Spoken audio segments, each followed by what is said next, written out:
What's going on, everybody? Welcome to the first Couchcast, Stephanie's Spoopy Sundays, Spectacular. with a parentheses name is being worked on. What we've got is, over the last week or so, Stephanie has been coming up with a murder mystery, I think, or is it a ghost story? What is it? That is up for interpretation. Okay, so It's a little bit of everything. Okay, so she's been coming up with some spooky kind of story that she is going to regale to me. I like looking up creepy things on the internet at 3 a.m. and then I sleep lamp on. That's what this is. This is my notebook of that crap that I read that alarms me or mystifies me in some way.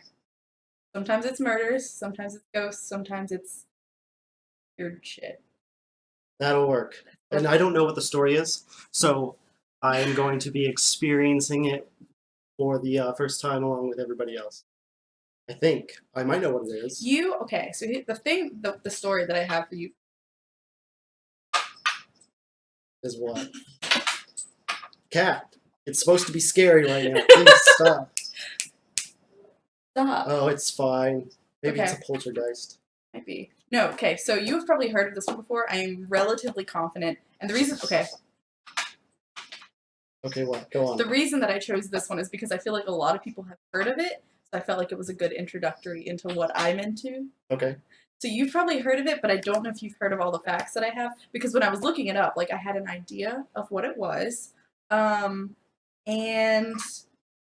I learned more stuff about it that kind of spooked me out a little bit more. And I have pictures. I have pictures on my iPad for you. Right. So I'm going to completely butcher all the words because it's a Russian story. Oh, God. Here we go. I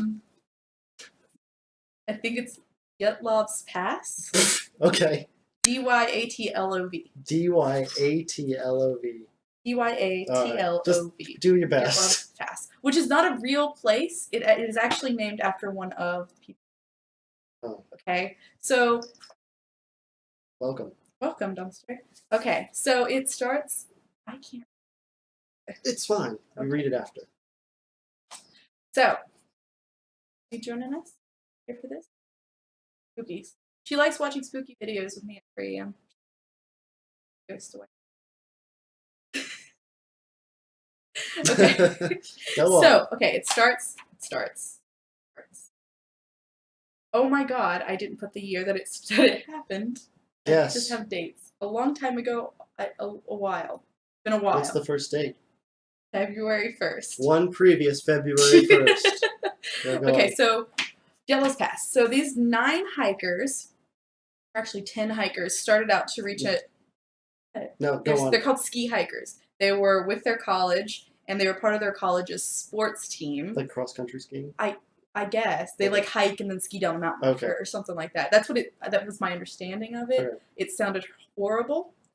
Because it's a sports team, and it was not about that life. So there were 10 of them, but one of them actually, before they even started the hike, this gentleman got sick, and like, well, I'm just going to go home. So there were 9 hikers. I think there were like 2 men, and the rest were women, 7 men and women. They left on February 1st to ski hike up this mountain, and it's called Oturin Mountain, which... You picked the hardest one to do first. I know, it's the worst, but it loosely translates to Mountain of the Dead. Okay, well, that's safe. So we're off to a great start.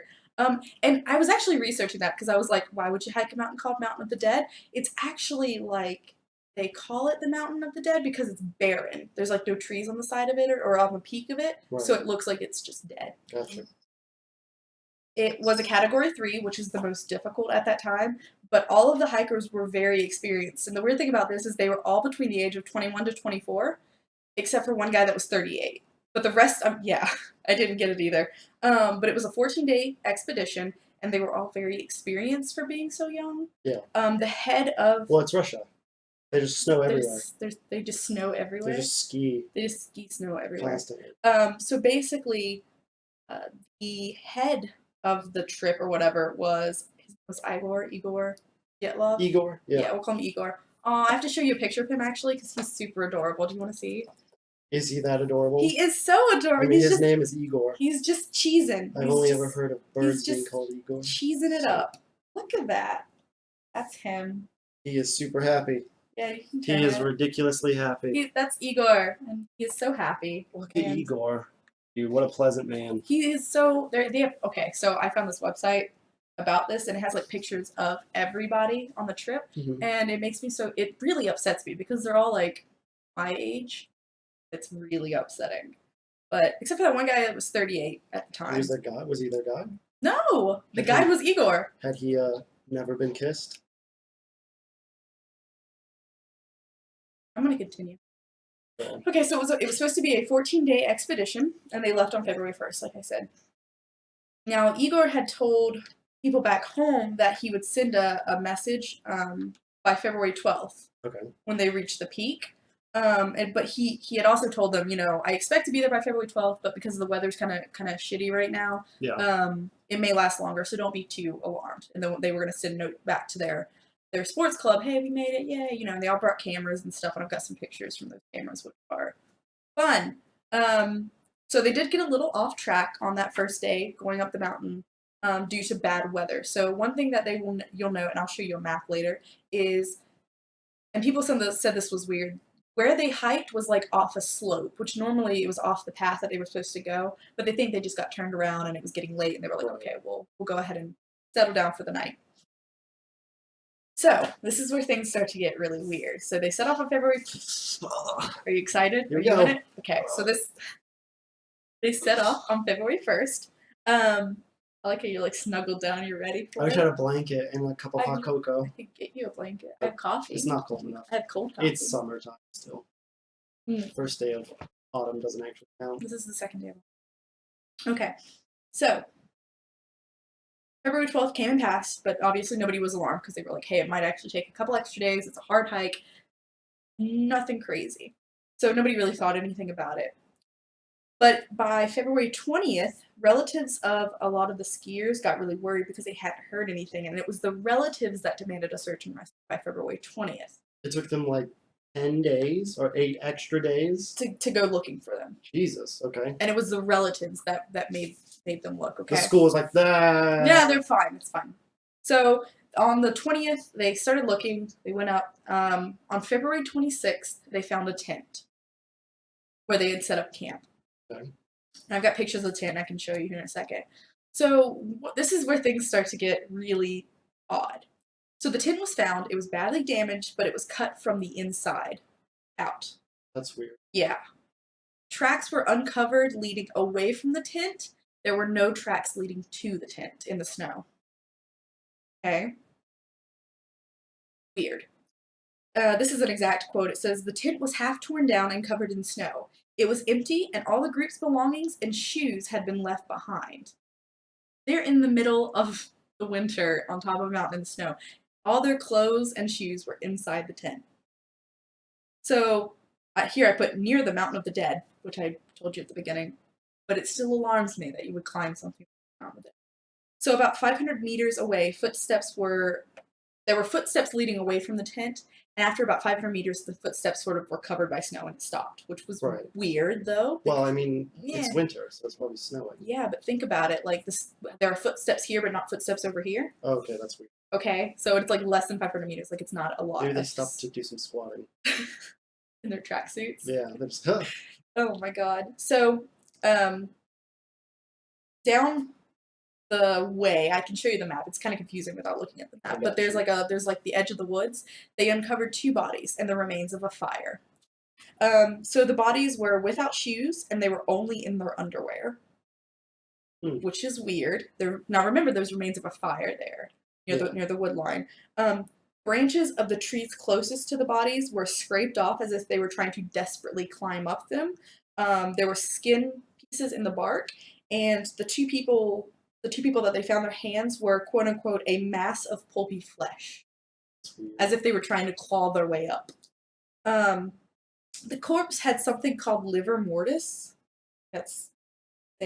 on the front. Apparently that's something that only happens when a body has been pushed up against like a ground or something. So this indicates that the bodies had been turned over after death. Oh. Okay. Now this is only 2. They've only found 2 bodies at this point. Okay, we got 7 more. We got 7 more. So, but yeah, this means that somebody or something had turned them over after death. They were only in their underwear, no shoes. Middle of winter. Not good. On February 27th, they found 2 more bodies. On March 5th, on March 5th, they found 1 more body. So these 3 seemed to die in positions, suggesting that they were trying to return to the tent. So everything about them, like, basically indicated that they were trying to get back. Right. And it's been a month since they left initially? Mm-hmm. So they left on the 1st, right? So I'm going to go a little bit more into that later. But basically, everything that they found suggested that all the bodies had died on February the 2nd. 1 day after leaving. That is the timeline that everybody signed off on, was that all the bodies were deceased on February 2nd. Yeah. Okay. Okay. I'm not done yet. All right, we're going down the rabbit hole, boys. Oh yeah. So by May 5th, they're still searching. They find the remaining bodies in a ravine, like super far away, like down the mountain. There are 4 bodies there. These get a little bit more tricky. So these 4 were dressed in other people's clothes.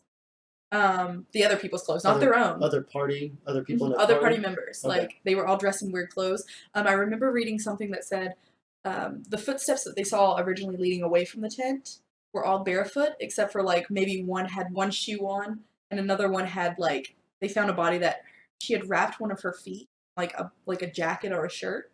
That's like a makeshift shoe? Just one. Just one? Yeah. Like, not both. Yeah. Oh. Oh, yeah. Okay. Have you heard of any of this before? No. This is... Keep going. Oh, yeah. No. So, it should be the first couple bodies that they found. The official diagnoses for death or whatever was that they had died of hypothermia. Okay. One thing to be noted about the 2 or 3 bodies that they found by 27th through March 5th, those bodies, they had hypothermia. That's how they predicted they had died. But when they found one of them, he was laying face up with his fists. I've got pictures. With his fists like this, and his jacket was unzipped to his chest. Like, you could see his skin. Like, yeah. Why, if you're about to die, like, wouldn't you, like... Yeah. Really weird to me, but I don't know much about hypothermia. Yeah, I was gonna say unless you were, like, delusional breaking down mentally. But it was really odd to me. But these are professional hikers too. Yeah, it's like they're experts. Like, that's something to remember about them. Yeah. Like, I'm sure they've encountered shit like this before, you know. So on May 5th, like I said, the remaining 4 bodies were found. They were dressed in other people's clothing. Some of them still didn't have shoes. Some of them were wearing other people's stuff. Like, chaos. These 4 were particularly strange. They all suffered either major skull or chest damage. And the exact quote is, it would take, quote unquote, the force of a car crash to cause that sort of internal trauma. Well, they may have just fallen down the mountain, right? There were no external wounds to suggest that they had fallen. No other broken bones. It was just broken ribs or a fractured skull. Internal, not external. What? Yeah, so Wait. It gets better. Are you ready? Yep. So of these 4 bodies, 1 woman was missing her tongue, her eyes, and her lips. The tongue had been removed while she was alive. Take a second. Think about that. So her tongue had been removed while she was alive. Around these 4 bodies, they found a dugout den in snow with, like, branches they had apparently been trying to use to conceal warmth or something of that sort. But all the bodies were found away from the makeshift home. Yeah. You know? We'll dig it up. And it wasn't, I'll show you the map, it wasn't like the tent was even that far away. Like, that's the really weird thing. They just went down in this ravine. Was the tent, like, was it one big tent for all of them? Yeah, for all of them. Okay, so they were all, like, piled into one. And I can show you that, definitely. Okay. Okay. So this woman was missing her tongue, her eyes, and her lips. There was also a man that was missing one of his eyes for unknown reasons. Singular. Yeah, just one. I think the thing that caught me, though, was her tongue was removed while alive. I can't get over that. Like, I can't... I don't know. It's bizarre. Now these hikers, some of their clothes, like 1 to 2 articles I think that they found with these 4 hikers were radioactive. But not like minorly radioactive, like off the charts radioactive, but only 1 or 2 pieces of clothing. That's weird. That's like, I can deal with like the tongue and like the eyeballs and all that stuff, but that's weird. So they found all of the last ones on May 5th. By May 28th, they closed the case. They were like, oh, we figured it out. The exact quote. Yeah. The, So this is gonna be good. The exact quote from the police department or whatever it was, the cause of their deaths was a calamity or overwhelming force, and they left it at that. Calamity or an overwhelming force. Jeez. Okay. It sounds like, I don't know what it sounds like. No, I want to know. What do you think it sounds like? What I'm I think excited. it sounds like there was like I don't want to say like a nuclear tester or something like that, but it sounds like there was something going on the mountain. But here's the question before we go on. Was it regularly traveled by other people? Mm-hmm. So it was like a constantly, like there were always people there. But it's important to remember they got off the path. How far off the path were they? Do you remember? I'll show you. Okay. Like, when I finish with this last page, I'm going to go into pictures and stuff. We're going to talk a little bit more about it. Yeah. I'm almost done. I've just got a couple more things I want to mention. It's interesting. I wrote down things that were interesting to me as they were closing the case. The group had taken 1 ice axe total for the trip. 2 were found at the scene. So they take because they take a full like inventory of everything that they take. What they had taken 1 ice axe, 2 were found. I believe they took 2 knives, but like a 3rd was found. Like there's like weird stuff, and then like some things that were never found, and some things just showed up, and it was bizarre. Another thing to note was after the murder. I almost said murder. I don't know if it's a murder. Nobody knows, right? So after the deaths, the access to the area for hiking or anything else was blocked for 3 years.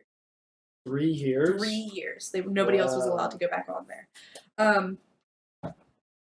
That's crazy. Yeah. So it's like super weird. Okay, books have been written about this stuff. So this is a picture of the tent when they found it. That's how they found the tent. Okay. So here's the tent. Now the interesting thing to me about this picture especially is that, it's covered in snow, but yet around it you can still see footprints leading away from it. Remember too, the tent was cut from the inside. Yeah. To get out. Like it was cut. Well, that may have been okay. We're gonna explain this as we go. Okay, yeah, because it's a big case. And Avalanche. Next one. They're like, oh god, it's cold and our tent is flat. Let's cut our way out. I'm gonna go on the. I'm gonna piece together. Okay. It'll make me feel better. There's a lot of evidence that says it's not.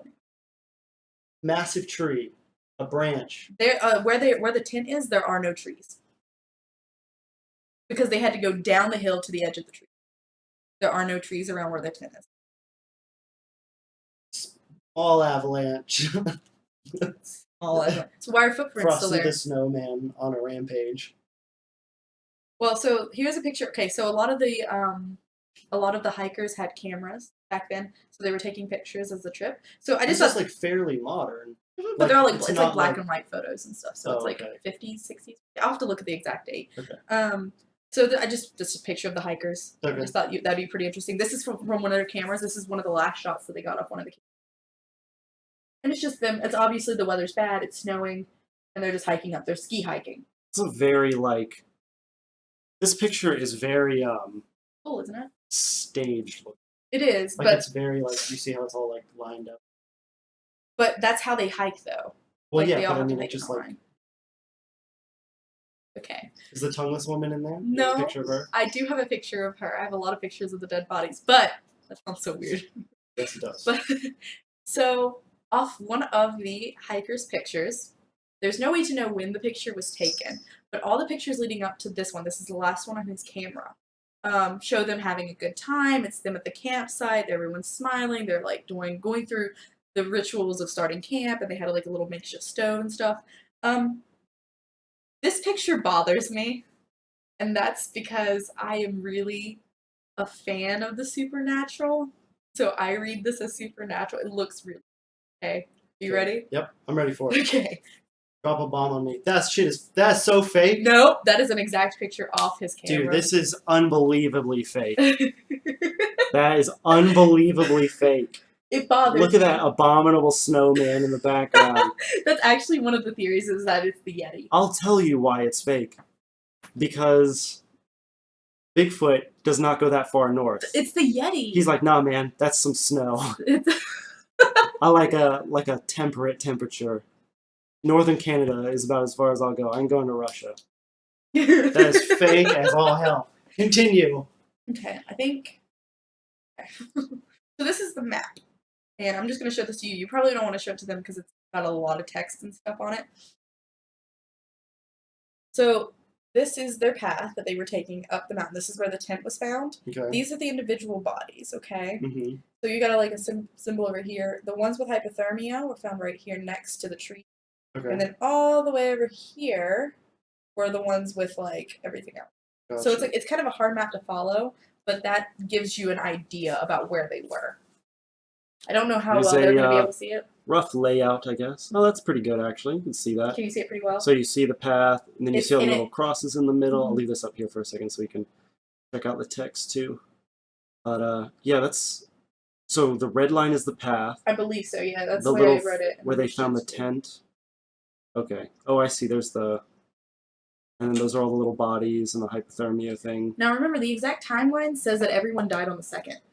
Everybody died on the 2nd. That's the exact timeline. Whether or not that's real, I know that sometimes like snow and ice and like the cold, will influence that maybe, especially at that point in time because they don't have great medical stuff going on.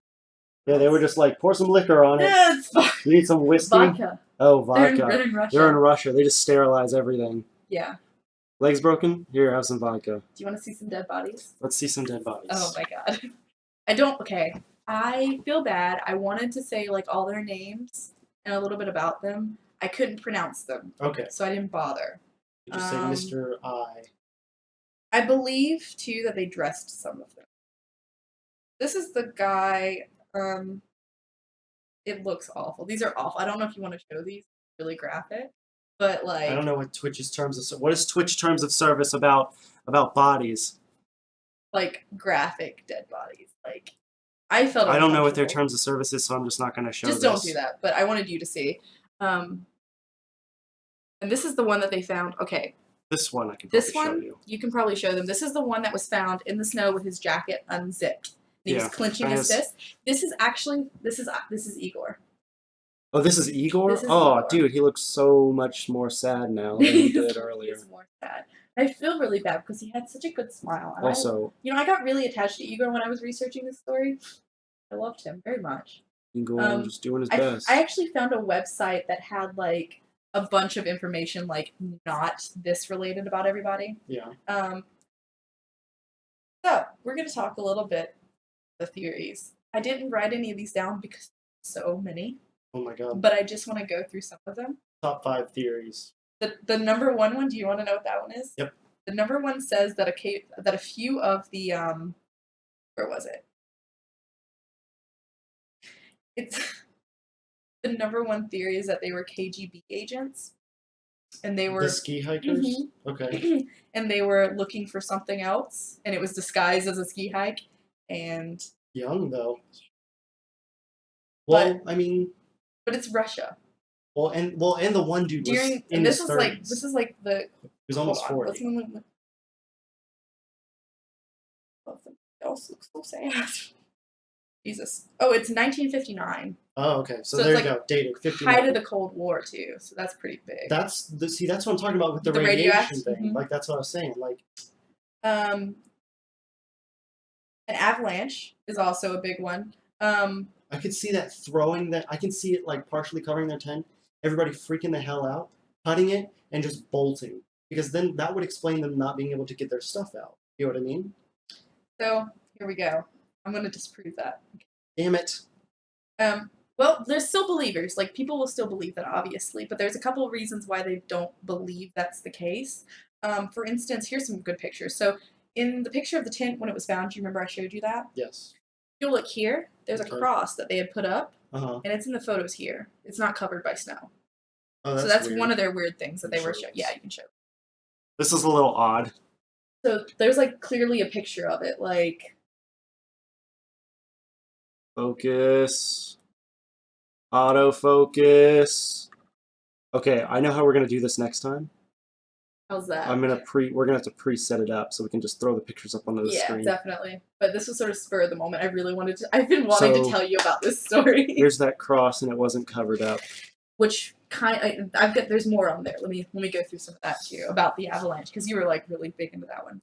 So the opponents of this theory suggest that tourist diaries report a fairly thin snow cover that year. Okay. But they were on a mountain. Yeah, so danger of an avalanche in the region is really common, but it's not a very tall mountain and it's not a very steep mountain. Okay. Okay. Yeah. Okay. So, like, look at the slope. Like, it's nothing crazy there. Like, keep that in mind. Okay. What else does it say?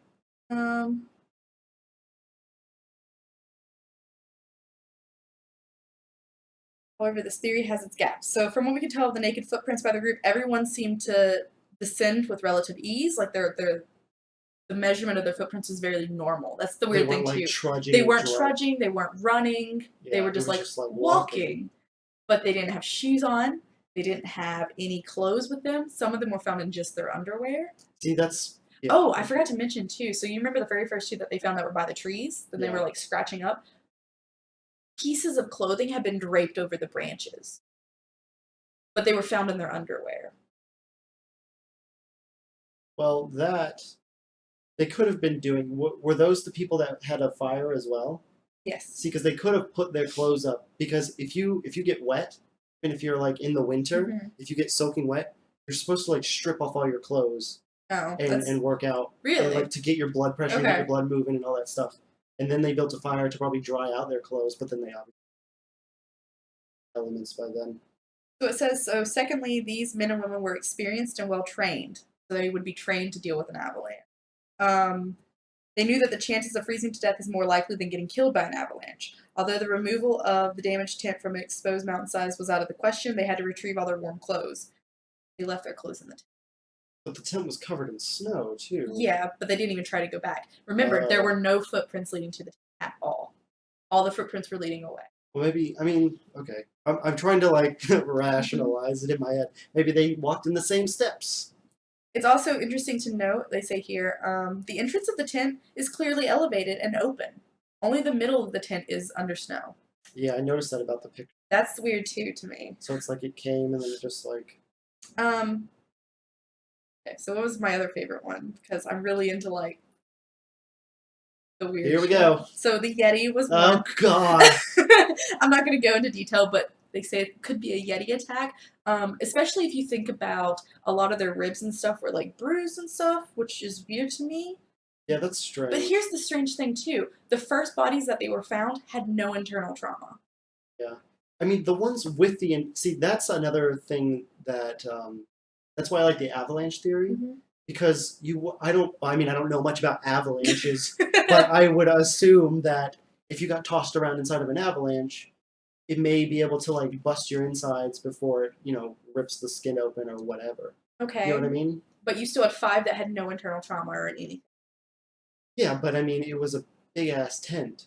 And if the tent is laying, so if here's the slope, and the tent is laying up the slope rather than parallel to it, right. Or, parallel with the slope rather than perpendicular to it, then the people in the back would have been, snowed in. Like, that's, you know what I mean? Go on. I mean, it's a weird case, okay? Yeah. I'll give you that. Like, it's strange because if you read more about it, I'm not going to go, obviously, into all the there's a lot. Yeah. There is a lot. But if you go into, like, all the details, like, all of the theories can be disproved in one way or another. Yeah. Obvious.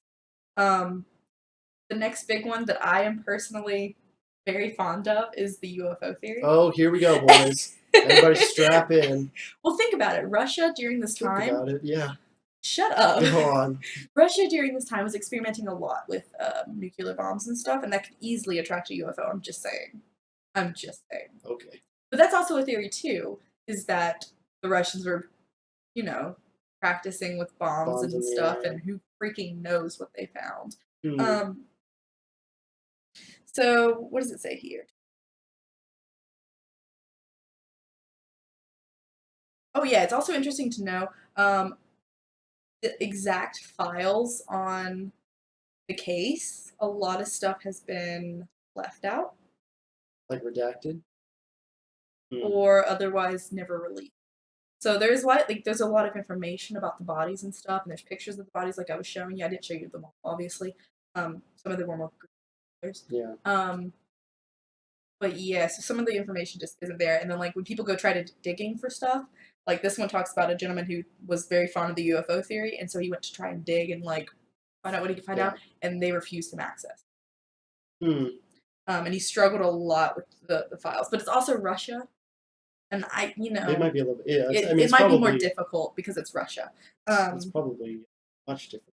But I mean, even here, like, a lot of things are under wraps for a long time. Here's another part about the UFO theory. This is an exact quote from a gentleman who's been researching it. He says, so when we examined the scene of May that it happened, we found that some young pine trees at the edge of the forest had burn marks. But those burn marks did not have a concentrated form or some other pattern. So they just had burn marks, but they don't know what they came from, essentially. Okay. There was no epicenter for the burn marks. So it wasn't like it just like somebody pointed a flame and it went out from there. Yeah. They just had burn marks for no apparent reason, which is weird. So this once again confirmed the heated beams of a strong but completely unknown, at least to us, energy were directing their firepower towards some specific objects, in this case, people acting selectively. But that could also be argumentative for nuclear weapons. Tractor beam. What? So it is worth noting that later on, this gentleman received a lot of memos about sightings of unidentified objects in that area. So I was reading something, I don't have the exact thing on here, but it was like, it said that there had been sightings of quote-unquote unknown lights in that area. For a little while leading up to that and then after it, but again, we don't know if it was like nuclear testing or what was going on because it's literally 1950. Yeah. We were in the height of the Cold War, essentially. The next one is like secret launches for missiles and things like that. See, I could see that, like a missile going off, hitting the... And then the government just kind of covers up. And it's causing an avalanche. The radiation. There's one on here called gravity fluctuation, which terrifies me. I didn't read anything about it, but what it sounded like to me, just from the idea of it, is like suddenly gravity stopped and then started again. Surprise! Good luck! So let me Oh, my bones are jelly! There's a lot. There's like a whole list of theories.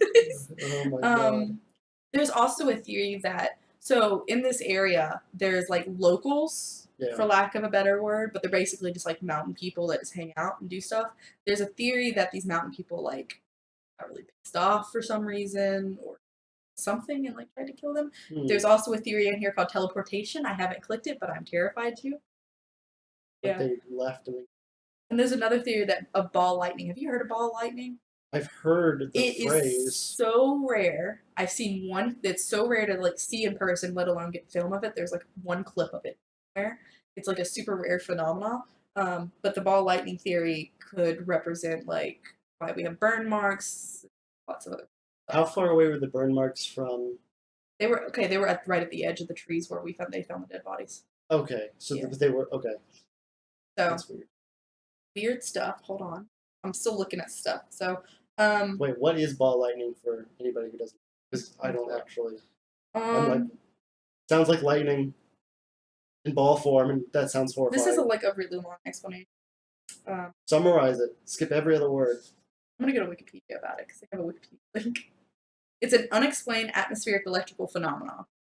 The term refers to reports of spherical objects that vary from pea size to several meters in diameter, and they're usually associated with thunderstorms, and it's basically a ball of lightning that forms and flares out. Well, that's horrifying. Let's skip that theory because it makes me nervous. terrifying. I saw a video of it one time and it scared the bejesus out of me. Where? On the internet. No, where was the lightning? I don't know. You saw it on the internet? That's impressive. I hate you. I saw it in an encyclopedia. So,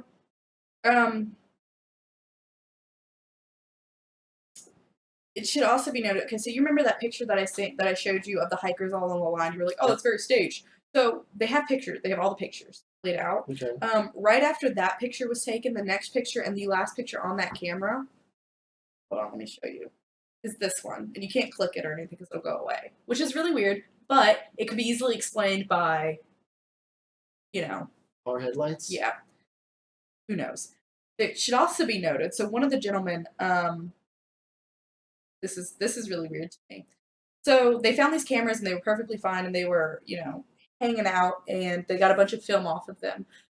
That is a horrifying image. That is not a person. It's a dead body on my iPad right now. But I was gonna let me explain it to you. Oh yeah. That's a good idea. So this guy and another person were better clothed than some of their other people that passed, and they were wearing some kind of footwear, be it something wrapped around their foot. So what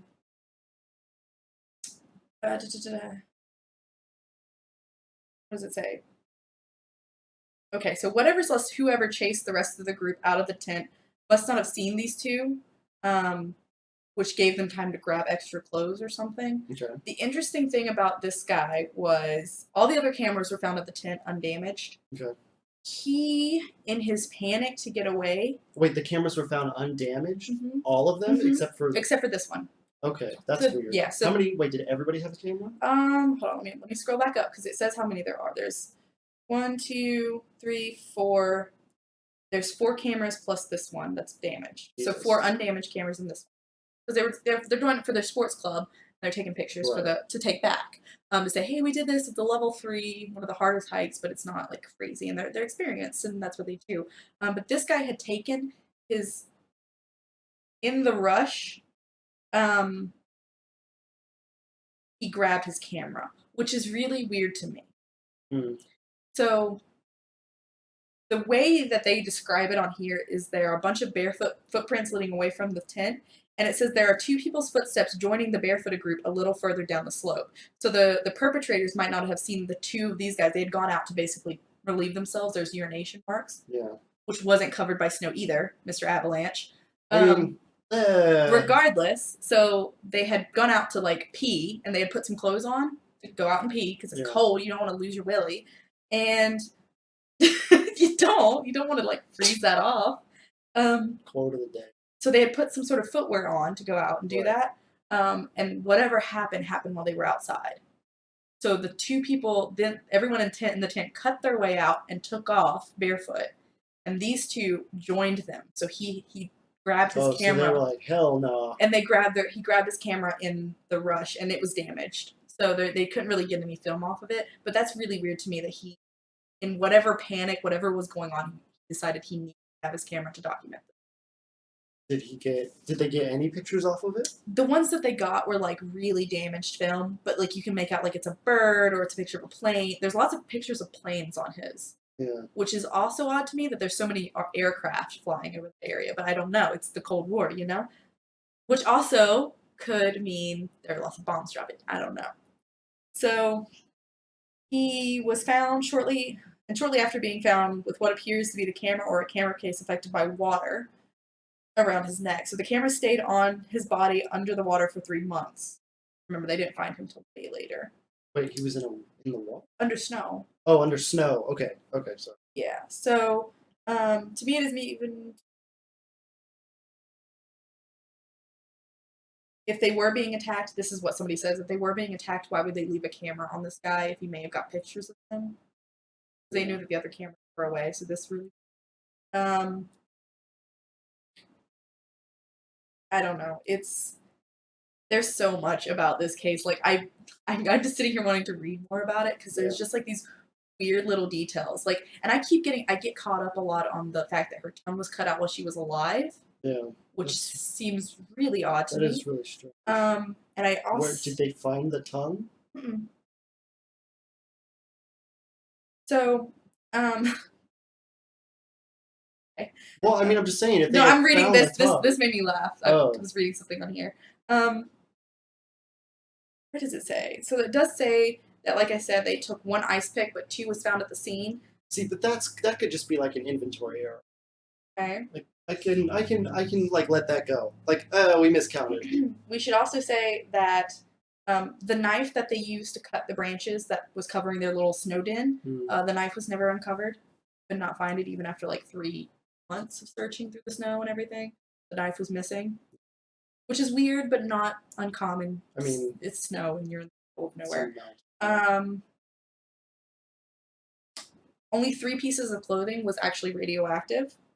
So the brown sweater, there was a brown sweater, trousers, and the waistband of a sweater that was radioactive, but everything else was fine. It sounds like that dude. No, it's on different people. Oh, it's clothes from different people? Yeah. Oh, that's weird. Yeah. So it's on like, there's 3 pieces of clothing on 2 different people, basically, that was like highly radioactive. I don't know what the readings mean, but it's like 9,900 decays a minute. That's a lot. Which is a lot. That's more than, I'm assuming we're sitting at like 4. On the sweater, on the brown sweater, the trousers had 5,000 decays a minute, and the waistband of a sweater had 5,600 decays a minute. I don't know anything about radioactivity. Those are high numbers. I mean, it sounds like it. So it's basically 2 pants and a sweater. Well, here's a question. What do you think? What do you think happened?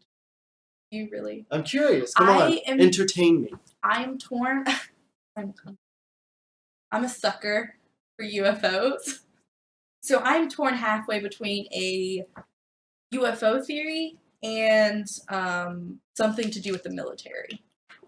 Experimenting on something and oops, it went horribly wrong type deal. Right. But at the same time, I wanna lean towards the UFO because so much of the behavior seems really strange to me, if that makes sense. So like cutting your way out of a tent, like from the inside out, running that way. I mean, the fact that her tongue was missing, her eyes had been picked out, but nobody else's eyes were missing except for that one guy who was missing one eye. The bodies had been turned over after they died. Only 2 of them had been turned over after they died. They tried to climb up a tree to get away from something so bad that their hands were a bloody, meshy pulp. Like, that's where I get a little... That sounds otherworldly to me. It sounds like they were terrified of something they had never seen before. Okay. Bag it up. Here we go. All right, let's try to decipher this nonsense. It's a lot. Happened. It's a lot, and I would really encourage people, because obviously I can't go into everything. We would be here all day. But if you're really interested in the case, look it up because there is so much little things that you can easily get caught up on, and they go into depth about like theories, and there are theories everywhere that range from UFOs to yetis to locals to drugs and the KGB and lots of stuff. Okay, so let's come up with a theory and try to explain everything then. So the first thing that I think, I like the military thing. I like the, so let's just assume, so they're out there, they're going on a hike. Let's just throw out the window, throw it out that they're KGB or whatever, they're military, they're just people, right? Right. So the dude's taking pictures of a lot of planes. It's a heavily traveled area. But the interesting thing about his camera taking a lot of pictures of planes, nobody else's cameras did. Maybe he was the only one interested. I guess, like everybody else's cameras, and like you can look through the pictures. Like I can show you, like after this, especially, it's pictures of more pictures. Yeah, I mean we can show more pictures. Like, isn't that not horrifying? Those are the pictures. I wouldn't show that because that's pretty meh. It barely looks like a person. But this is, I mean, these are the guy that was found with the camera. That looks like an alien. Oh, that's the camera. That's the camera, and this is his decomposed body. I see. Okay. Here you go. Dude, go surreal 100%. Get that shit out of here. Look, there's the camera. Focus. There's the dude with the camera. That's the dude that was found with his camera dead. Yeah, there's the dude, and you can see the camera around his neck in this picture. Yeah. Okay, so my theory is it's a heavily trafficked military area. You've got the planes flying over. I think this is my theory. Mm-hmm. They were dropping bombs. Well, they weren't dropping like bombs like constantly, but group gets there first day. They decide to camp. That night, in the middle of the night, 2 dudes get up, they go take a piss. Mm-hmm. Plane flies over, boom, drops a bomb. Like a practice bombing run. That would scare the shit out of me. Especially if it was close. Because if it was close enough, Right. and they all heard it, and then bam, that's the burns on the trees. If it was big enough, mm-hmm. the avalanche to crush their tent, and that's why they got out of there without grabbing anything. They were like, what the shit was that? It was a bomb. So they took off running down the mountain or away from wherever they thought the bomb was. Right. And that's...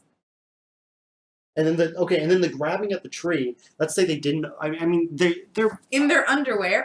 In their underwear, yeah, but you freak out because there's a bomb exploding behind you while you're sleeping in the middle of a No, I mountain. agree. So they bolt down the things, down the slope, and then the dudes at the tree, I feel like maybe an animal came by, like a bear, and turned one of the bodies over, turned a couple of the bodies over, trying to, look around and like eat them. But they're like too composed, or maybe they're completely frozen and they don't like popsicles or something like that. Like, you know what I mean? Yeah. I mean, I could definitely understand the massive amounts of confusion that would take place. But that amount of confusion would also take place if it was... I mean, yeah, that's true. And the reason I lean so heavily towards the UFO, I think it explains the burn marks very well. I think it also explains, like... How does it explain the burn mark? You don't know what kind of... I mean, if it takes off or lands or something, like... I think that if a UFO was landing, you would see a giant mass of snow pushed out of the way. No, not if it only hovers. You don't know what a UFO looks like. I do know what UFOs look like. No, they look different. They Jordan, don't look different. They They'll look look different. like round saucers. Like a round saucer. A little dome on top. They look like those little capsules that you get out of those 50-cent machines outside of the grocery stores, but a little wider in the middle. Whatever, you do you. That's what they look like, dude. You do you. Oh my god. Broke ass aliens with their 50-cent spaceships. Oh yeah, and if you go looking, by the way, I don't mean to interrupt you, but if you go looking for the case, like, I have found, like, diagrams of, like, the tent, and diagrams of where the tent was cut, and how the tent was set up, and everything else, and, like, the measurements of the tent, like, there's everything laid out. How big of an area were the burn marks on the trees? It did not say. There's no specification, at least not that I saw. I'm sure if you dug for it. Yeah, because that would be pretty telling. And I think the spooky thing to me, too, if you think it's, like, something that came to kill them or something, is there's no footprints or anything leading up to the only away. See, that's why I think... And that's kind of weird to me. That's why I feel like it was like a bomb or something went off, and it scared the hell out of everybody. Yeah, it's a hard... And see, the thing... Oh, yeah, so also, I keep remembering stuff, like, that I didn't quite write down. The ones with hypothermia, the only reason that they said they died of hypothermia is because they could not come up with a real reason why. There was no clear indication about how they had died. That's a key point, too. They only said hypothermia because there was no, like, fractures or anything like that. Oh, damn it. Yeah, and so they were like, yeah, So they just said hypothermia because it's really easy. And remember, they closed the case really fast after the last bodies were found. I think they found, really fast, but I think they found, like, the last bodies, like, May 5th, and by the end of May, they had closed. Yeah, you said May 25th or March 25th? I got it. Yeah, so by May 28th, they closed the case, and the last bodies were found on May 5th. That's really fast. Oh, it took them, like, almost 2 months to find all the bodies. Yes, it did. Like, they were searching for a while. Huh. What was this? Do you know what the radius was? Like, around, like, how far everything was spread out? Yeah, so basically, this gives you a list. If you look up Dyatlov Pass on Google and you just scroll down, there's actually a website dedicated solely to the case. I mean, it has all the information, which is where I got the bulk of my information, as well as from, like, Wikipedia and other YouTube videos and stuff that I've seen. And, like, I've done reading about it before, but I've never gone super in depth. It's just one of those really weird cases. Like, it's one of those cases that they've written books about. Like, because I mean, it's so confusing. Strange. So I don't know how far away the forest tree line was from the tent. I know it was pretty far away because there were no trees It was near. a distance. It was a distance. You have one body that was found 300 meters from tent, 630 meters from the tent, 480 meters from the tent, and then the last 4 bodies were found only 75 meters down in a ravine.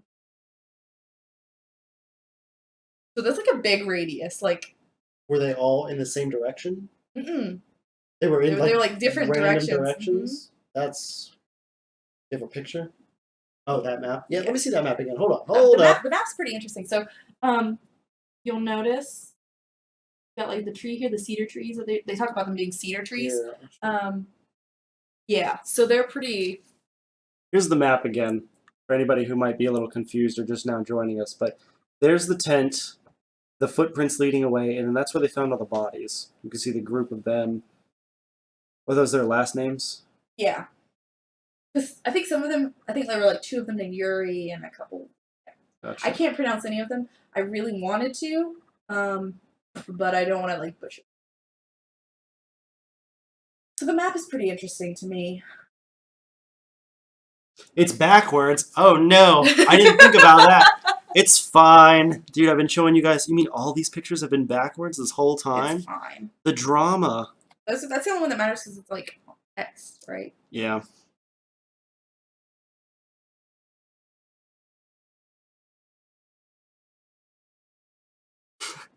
Oh. Professionalism. What is happening? Why are we upside down? Because I don't know what I'm doing, dude. I don't know what I'm doing. Oh my god. It's fine. I flipped it vertically instead of horizontally. White people. Alright. Give me that. Oh, look at that. Now we're on the other side of the screen. Look. I hate this. Give me that. Hold on, I've got to pull it back up. I was looking at stuff. Professionalism out the window. I hate you. It's all ruined.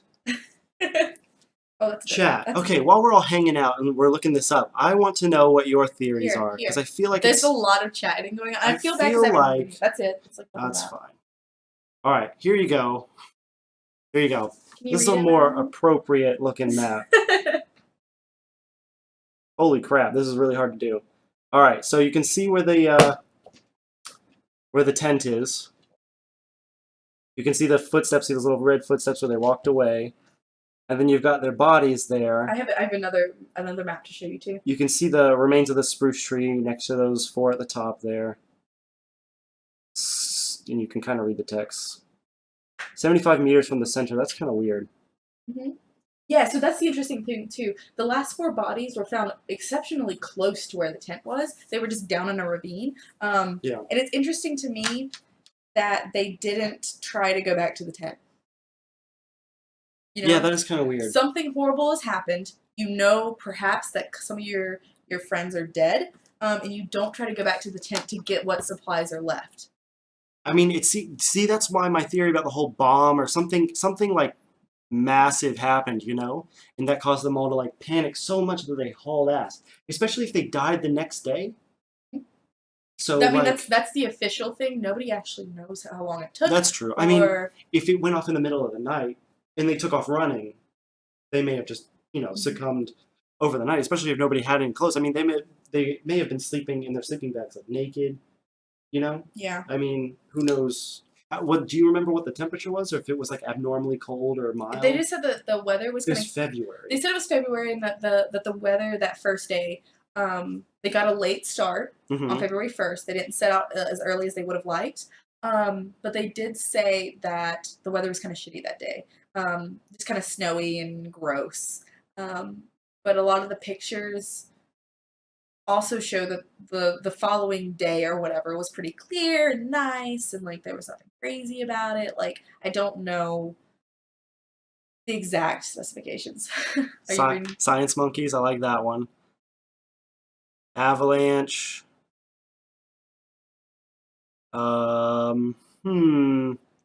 mountain people cut from inside the tent. See, they may have heard them from outside, but the footsteps not being there is really weird too. Unless they're like really good mountain people and they walk around, and they know how to hide their tracks. Oh, that's weird. Okay, I didn't You know?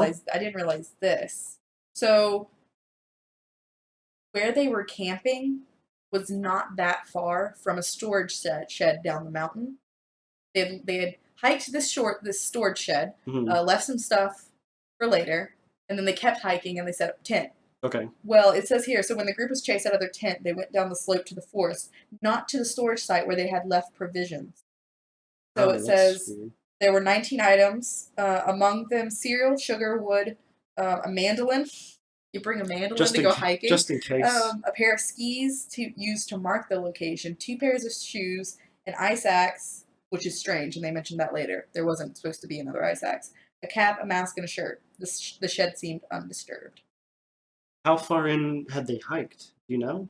Like, how far in, like, I know they were off the path, but, like, how far into the actual hike were they before they veered off? Well, that's what they said. They said they hadn't got very far. Like immediately? They're like 2 miles in, they're like, left turn. But yeah, because they got lost a little bit with the weather. They ended up going down the mountain rather than up towards the peak. Oh, okay. I think that was my understanding of it when I was reading it. But I could obviously, misinterpret it. Like I said, and I'll say it over again always, there's a lot of information. It is a lot to digest, I guess. Yeah. Let's see. So here's what it says. So conclusions. They left without outer clothes, hats, gloves, or shoes. Only exceptionally serious threats might motivate a group of 9 young and physically fit people to urgently leave their shelter in the winter evening in a completely uninhabited forest. The question apparently was a retreat down the hill or immediate and imminent death at the camp, which is spooky. That terrifies me. This is not to say that the group was completely unarmed. Hikers left in the tent 3 axes and 3 finished knives, and likely they had more knives with them since they had cut fir and birch trees later in the night. The danger that they faced in the camp was not such that could be confronted with axes and knives. So they were too afraid to fight whatever it was, if it was like a person or a living thing. Yeah. Why are you laughing? I'm just reading the chat. What are they saying? They're just saying all kinds of nonsense. What are they saying? Aliens. Are we watching the chat? Aliens. You guys have a good day. Thanks. Gauging Gadgets asks, so the bomb theory would make sense, but why cut out their tongues? Exactly. That's maybe she slept with her mouth open. Well, why would somebody cut out her tongue? The bomb cut it off, dude. The shockwave, dude. You're running through the woods in the middle of the night. This is after. She was running through the woods in the middle of the night. She slipped. She fell down, and there was a ski pole. Look at yourself while you're saying this. It's completely absurd. There was a ski pole, and her tongue got stuck to it, and they were like, "Oh shit, dude!" And then they had to cut off her tongue. I'm just trying to you just need to do some critical thinking, son. Was the moon out? That's a good question. I have no idea. That's actually a really good question. It doesn't say. There is no information. And you also have to remember, any information from surrounding areas may not have been viable to what was happening on the mountain. I don't know. Obviously, the moon doesn't change, but weather itself. Yeah. How far out? What was the nearest town? Like, where would they? Let's see. They should make a movie. That sounds fantastic. That'd be a really good movie. It kind of reminds me of the people who ate the people. On January 31st. What? The people who ate each other in the plane crash. Anyways. Okay. Yeah, on January. Okay. So they started their hike officially on the February 1st. It should be noted that on January 31st, I was talking about that storage shed. They had left that storage shed on January 31st.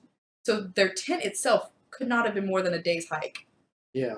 Okay. Because that's where it says that on January 31st, hikers cached on a raised platform surplus food and equipment that would be used for the trip back. So they left stuff. There were traces of footprints from 8 or 9 people wearing socks, a single shoe, or barefoot. Investigators said the hikers flee the tent on their own accord. No other people had entered the camp. The footsteps led down the slope towards the forest and disappeared after 500 meters. Ugh. My brain. The remains of a fire under an old cedar tree with branches broken up to 5 meters high, suggesting that the hikers had climbed up to look for something or to hide from somebody, but they climbed so frantically that their hands were masses of pulp. Like they were just clawing desperately. Nobody had any attack marks or anything on them? Nope. Oh, that's so weird, dude. That's so weird. I wouldn't climb a tree if there were explosions. My God.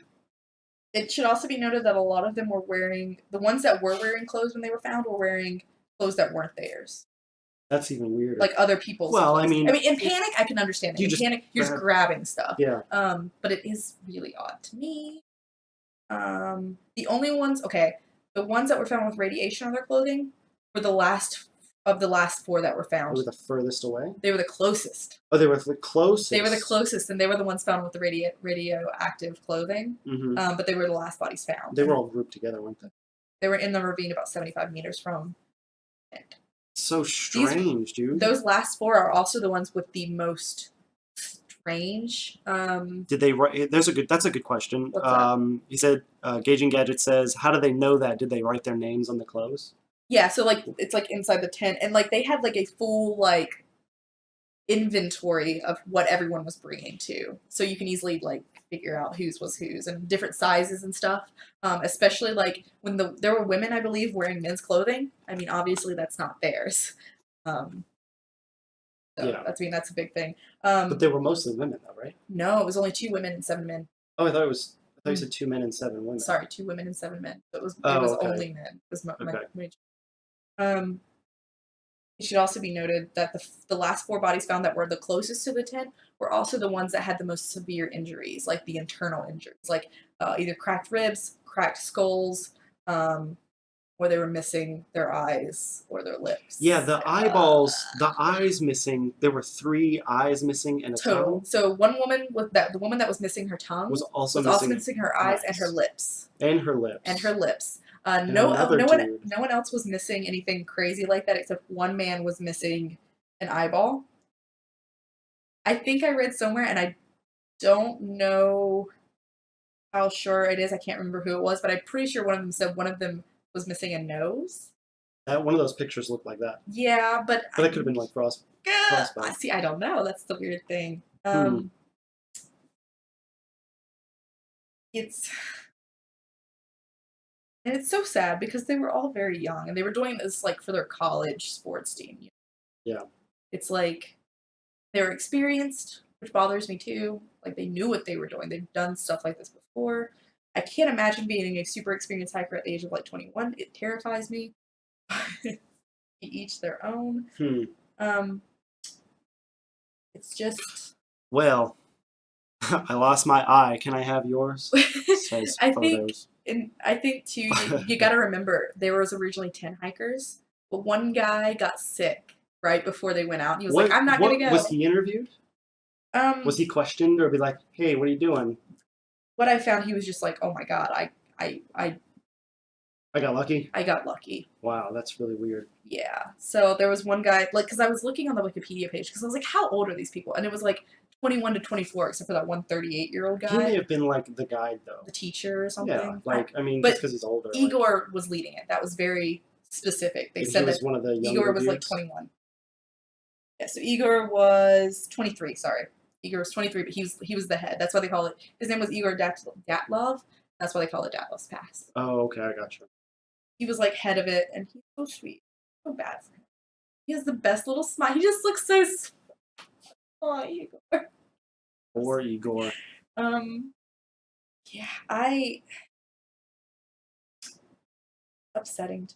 All right. Yeah, it's a little I have a whole strange timeline right here. Like really quick things to go through them. Go for it. Give us a summary, a full summary. January 25th. And then we'll get last impressions. January 25th, the group of 10 arrives by train to take the bus to the closest point where they'll start hiking. Okay. January 26th, the truck takes them to a logging community called Settlement 41. Okay. Okay. All right. January 27th, the group hires a sled for about 24 kilometers to the north to another mining settlement, which had been abandoned. They were making their way towards the mountain. January 28th, Yuri goes back with the sled due to his back pain, and he got sick, so that's when I got sick. So the group now consists of 9 members. They spend the night on the banks of a river, just hanging out. Were they at school during that time? Like, I don't know. Did they? We're in school over here. Did they get out of class to go do this? I'm gonna hike a mountain? Well, it may have been like a. I'm gonna go hike the Mountain of the Dead. Well, it was February. The Dead Mountain. Maybe there's like a break there. Yeah, I don't know.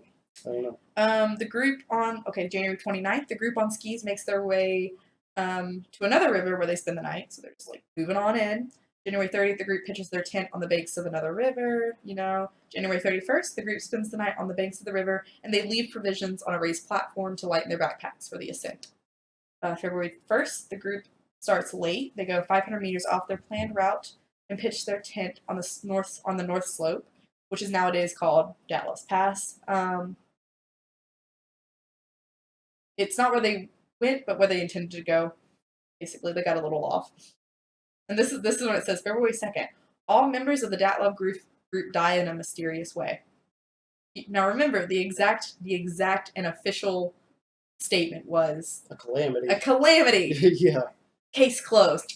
They put down the stamp. February 12th, the group was expected back. February 21st, search parties are on their way. February 26th, the tent is found. February 27th, your first 4 bodies are found. March 4th, they perform autopsy on those 4 bodies. March 5th, another body is found, and on March 8th, they do the autopsy of him. I would pronounce all these names. Awful. March 9th, 2 of them are buried. 3 of them are buried. March 10th, 2 more are buried. May 5th, it took them that long, and these are the ones that are closest to the original the original site. May 5th, the den and the bodies of the last 1, 2, 3, 4 are found. They perform autopsy on all of them. They are all buried on May 12th. On May 18th, they do radiological testing of the clothes, and they find them to be radioactive. And on May 28th, they are closed. Jesus Christ. And there's an official. So it says, the deaths of the expedition members, this is the exact official quote. The deaths of the expedition members were all due to a series of mistakes by Dyatlov, so they completely blame him. And I'm so angry about it because he's adorable and I love him. So on February 1st, he began the ascent to the summit at 3 p.m., even though he knew about the difficulty of the terrain. Furthermore, this was Dyatlov's next mistake. He chose a line 500 meters to the left of the planned pass that lies between peak 1079 and peak 880. So the group found themselves on the eastern slope of peak 1079. They used what was left of the daylight to ascend to the summit in strong winds, which are typical for this area, and low temperatures of minus 25 degrees centigrade. Dyatlov found himself in bad conditions for the night, so he decided to pitch his tent on the slope of 1079, so as to start the morning without adding the distance from the forest, the remaining trek of about 10 kilometers to the summit. Considering the absence of external injuries to the bodies or signs of a fight, as well as the abandonment of all the valuable resources, adding to the conclusions of the medical examinations for the causes of deaths, it has to be concluded that the cause of their deaths was a calamity or overwhelming force. That is the official statement for closing the case given by Junior Counselor of Justice, the criminal prosecutor. Good Lord, my brain. If you guys look it up, there are lots of pictures of the bodies, which is nightmare fuel, because they're in like a state of decay. It's kind of up, actually. Let's see. How do you spell that? Dyatlov. Pass. Dyatlov Pass. Yeah. That's crazy. Well, it's a lot. There's a lot. There's a lot going on there, and it's it's a thing. This is one of the very first cases that I read about and I'd heard about that really got me into quote unquote mysteries, for lack of a better word. Yeah. I am unsettled by things that aren't solved. It bothers me significantly. So this was one of the first like major weird kind of cases that I read, and I actually heard about it because I was looking into UFO stuff, and this came up, and I was like, but I also remember when I first heard this, I thought it was a case of cannibalism. I don't know why. Well, that was the plane. There was a plane that crashed in the some mountain range. Yeah. And they all had to eat each other. I thought it was a cannibalism thing, and so I always just never looked into it. But this is one of the very first cases that got me into like mysteries and like spooky quote unquote things, unsettling things. And like I said, when I knew the basics because I'd read some stuff about it. When I got into it, I learned like them trying to climb up trees and then like losing their tongue and all the injuries and the radioactivity and stuff. I was like, what? Because I learned a lot more about this when I was researching it. All right then. Man, that was a thing. It's a trek. Does anybody have any questions? Any questions? Let's see. Let's go and see if we can see some comments we've got in here. Government experiment. I like that. I like that too, actually. That's a pretty good one. I'm all for, like, government conspiracies. Look at David says, look at him looking at her. It's like he wants to cut her tongue out. And, okay, so this has very little to do with the overall case, but it should be noted that there were 2 women on the trek, and it's my understanding that a lot of the members of the crew didn't want the women there. Some of them didn't mind them being there, but some of them were also like, women are weak, they shouldn't be here, da da da da. And that was the thing I read a little bit about. Yeah. David says, you should watch BuzzFeed Unsolved. It's really good. I do watch BuzzFeed Unsolved. I think they even did this one. They did this one, but they did not go as in detail as I would have liked them to because I knew about the case beforehand. But I also realized they have to keep things, like, concise. Yeah, they do, like, 10-minute videos, don't they? Yeah, 10, 15, 20 minutes, like, nothing crazy. But there's a lot more to it that they left out that I feel like they should have gone more into detail. Yeah. What? David says, rape confirmed. Okay. Oh my God. He also asks, how much is Doom again? It's like $30. I don't know. So there's that. Anyways, yeah, so that was, I guess we're going to close it here. Yeah. You have anything else to say? I'm troubled. Okay. This. It troubles me. Oh, okay. And it keeps me up at night. That's not too bad. I'm curious. Did I see the one they did today, David asks? No. Did you? Yes. Okay. I watched them the day they come out. Oh. Fight me. She's subscribed and notified. All right. Let me just say, though, the one that they did today was about the Ketty murders. They left so much out. I know way more about that case than they even mentioned. That is a fucked up case, okay? We're going to do that one day because the Ketty murders bothers me significantly. What does he say? David says he watches them every day. I watch them when they come out. Oh my God. But no, like, no joke. Like, the Ketty cabin murders, they left out a lot of information. I really wanted to do that. I saw that video yesterday and I was like, holy shit, I should do that one because there's way more to it than what they just said. That's when that. Damn. All right then. Well, thank you guys for watching. It's been real. That was pretty fun. I enjoyed that. How long did we go for? I don't know. A solid over an hour. An hour and 22 minutes. I'd say the first 10 to 15. We probably went for about an hour. Yeah. That's pretty good. I hope you guys enjoyed that.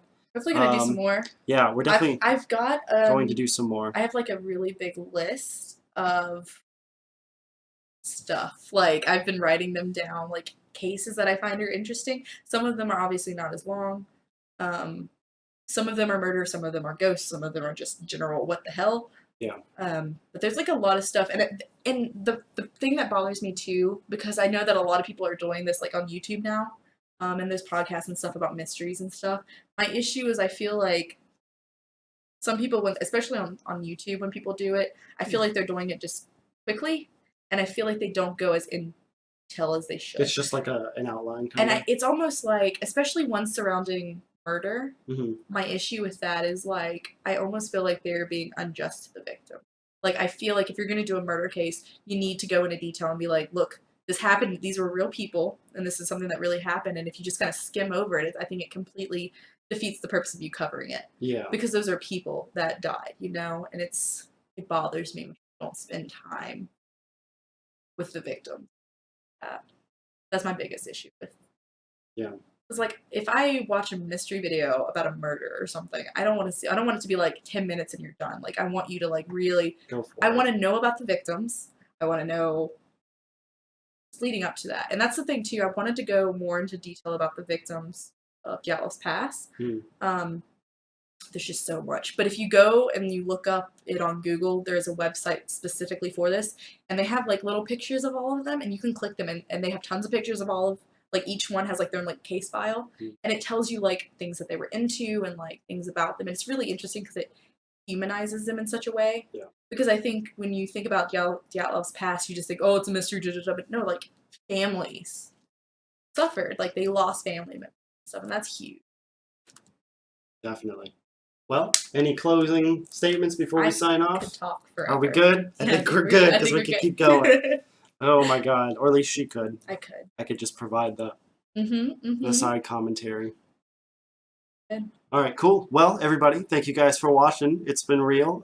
This was, what, the first episode of many more to come, Hopefully. I do believe. We're going to put it on.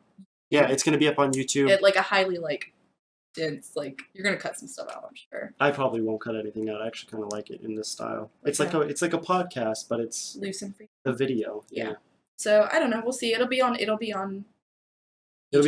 and I'll put a link in the description in the channel in my channell's live. So if you Twitch's go like that, subscribe. Smash that like button. Just go like and subscribe and comment and all that stuff. That'd be awesome. All right, we're out of here, guys. Have a good one. See ya.